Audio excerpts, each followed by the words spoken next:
So you can tell that I've been up to quite a bit since the last video, and I thought that if I kept going that it would be pretty crazy by the time I got around to another one.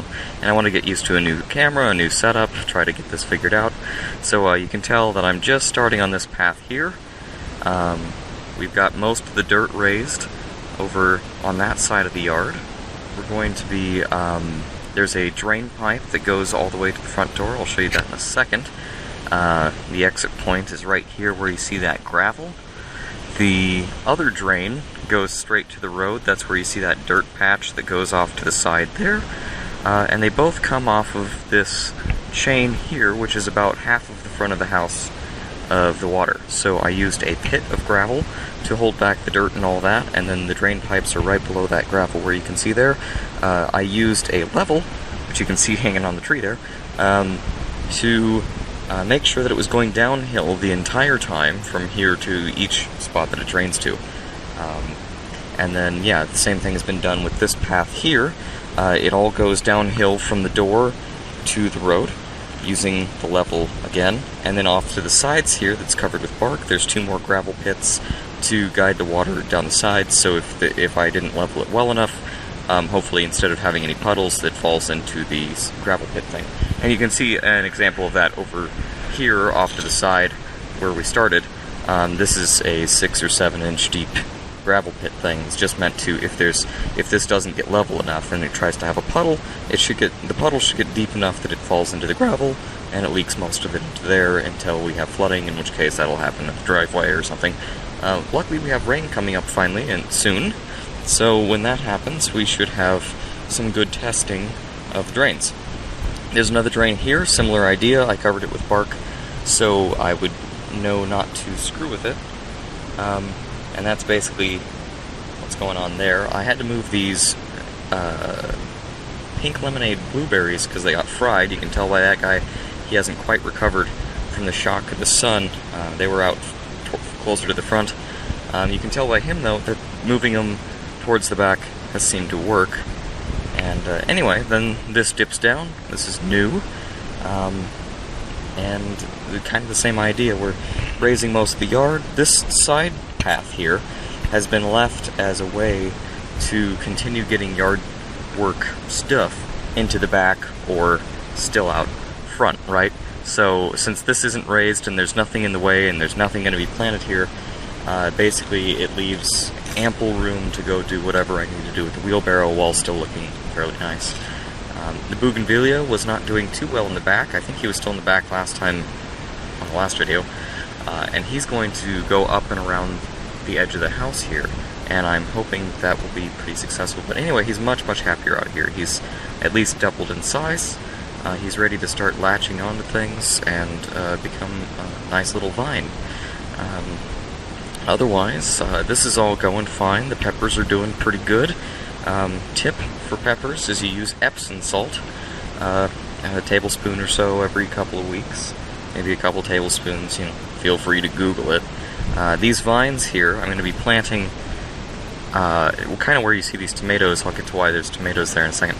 And then we're going to build trellises up part of the house to have these nice little flowers kind of bloom all the way up the side of the house, and that should be good. They survive the heat pretty well, and finding plants that can take 100 or so degree sun directly all day is a bit of a challenge, especially if you want them to do anything pretty. So anyway, the tomatoes here, we found out that planting tomatoes next to your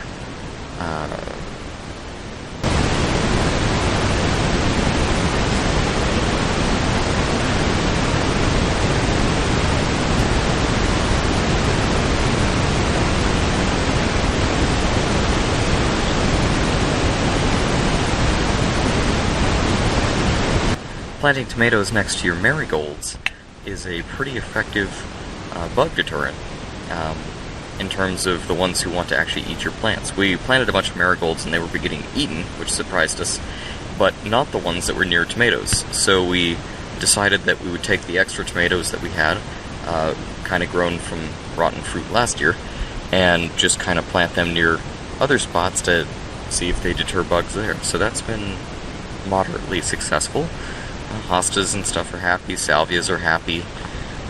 See, there's little bees checking it out. Those are the tubes I build my little drain systems with. Pretty standard. They're about $10 for 10 feet or so. You can tell over here the trumpet vine's going pretty nuts. It's beginning to catch up to where it accidentally died last year when we were planting it. And so I'm hoping that this year it retains all those vines instead of falling apart. Let's see here. Everybody else is pretty happy. The grape, since the last time, has grown probably another 6 or 8 feet. He's way down the center of the pole. I've finally installed hooks up the rest of the edge here, and you can see that he's attached to them. I've also started using some steel staples I found. I got a whole box of them for 25 cents at a Habitat for Humanity, so that worked out pretty well. And you can tell that I just put one staple around him. He started latching onto the other one, and that's good. And there's a little vine there. You can see him latching onto his buddy. And I had spoken to my neighbor. These vines will, apparently, also plant themselves, which is something I was hoping for. So, here in about another foot, I'm going to get another large pot, and hopefully, it will put roots there too. And I have them in pots so I can control how gigantic the grapes get, I'm hoping. But, I'm not sure how true that will be. We'll find out in years to come. These are a whole bunch of little trees. I actually have a few more to go get. And basically, as I find seedlings that are doing pretty well, I try to plant them in these little pots, and I'm hoping that I can either sell them to people or the government here in a couple of years when they're about 5 feet tall. I do have plenty of larger pots, so basically next year I'll move them all, I'll graduate them. I might graduate him this year, and maybe him, depending on how big he is. But, yeah, so I got a few more of those to do. Lots of mint. Mint is good in just about any climate, if it's, moderate temperatures anyway. And it spreads, and it's easy to take care of, and you can make mojitos with it, and it's great. So let's take a walk around. So this tree, you can see it's hacked up pretty badly. I don't know if that'll come through on the camera or not. But anyway, I had it trimmed way, way, way back so it doesn't smash my house. And I got a good quote to remove it later. But either way, all of this extra mulch you see here that I built up the barriers with, that was all tree trimmings. So I get to put my yard back into my yard, and that's pretty neat. This is a hop. I decided that I wanted to use hops to accent the grapes and get my sort of framing of everything in leaves earlier than later. So with the hops, they've already gotten, doubled their size going up the pole here over the last month or two since I made a video.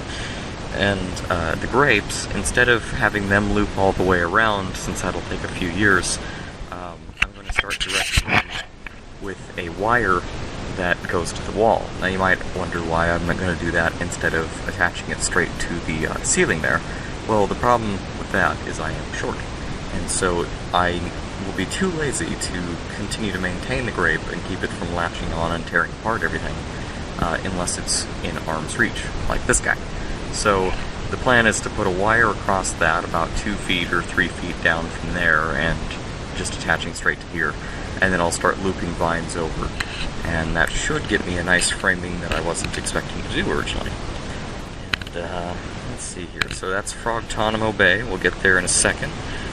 Everything else is just kind of coming along. I guess I missed fuchsias over there. We'll catch them at the end, I guess. We have a tomatillo who's gone insane since I made the video. I don't even know if we planted him when I had the video last.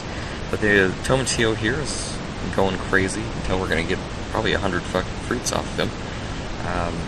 There is this elderberries, basically a tree right now. It's going pretty crazy. And everything else is just, you can tell that the tomatoes are in dire need of upkeep. But anyway, still haven't done the table. We'll see if we ever do that. Snowball bush is beginning to do pretty well. He was worrisome for a while, but he has plenty of new growth here and here and all that, which means that his roots are establishing. and so I think he's going to be successful. And now come winter time, or fall time, he's going to be hitting his next growth spurt and probably filling out a little after I did my massive hack job on him. A lot of little things to note. This guy here is semi-new. He was transplanted over.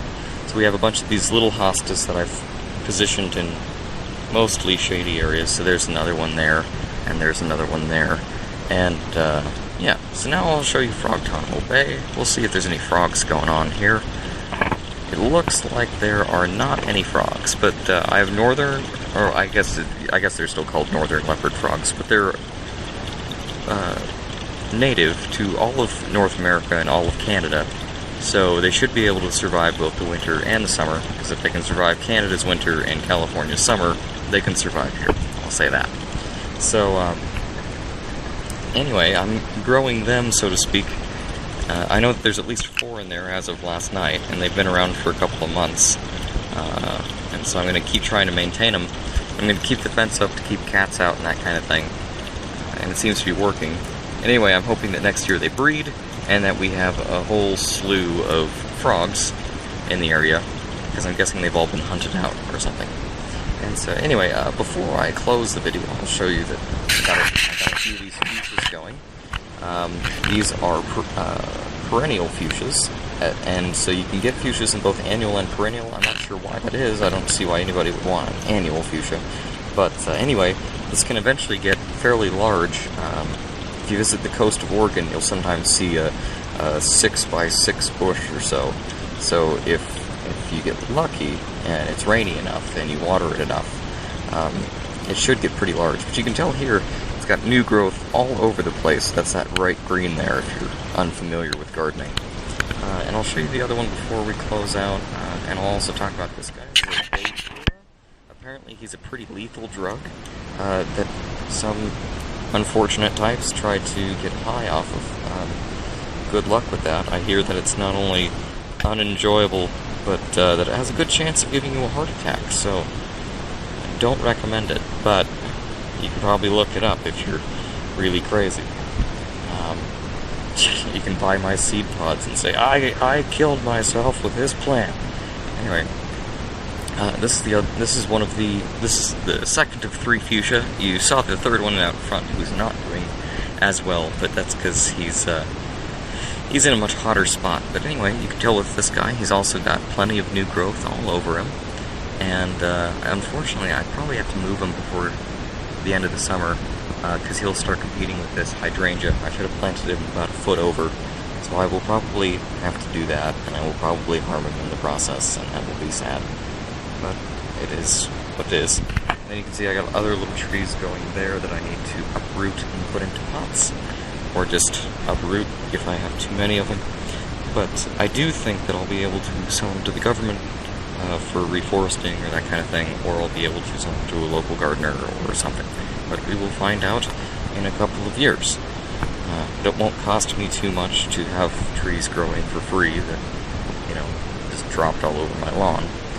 Here's the last fuchsia. You can tell that he's definitely not as happy as the others, but that's just the way it is for now. We will eventually get him lots of buddies out here, and they'll all provide each other with a little bit of shade, and hopefully that will allow everybody to flourish. But until there's a lot of guys out here, it will continue to have troubles. I'll show you the last thing over here is a second Pyrrhus. I have one in the back that I didn't highlight while I was back there, but they're pretty good. He's surviving the intense sun pretty well.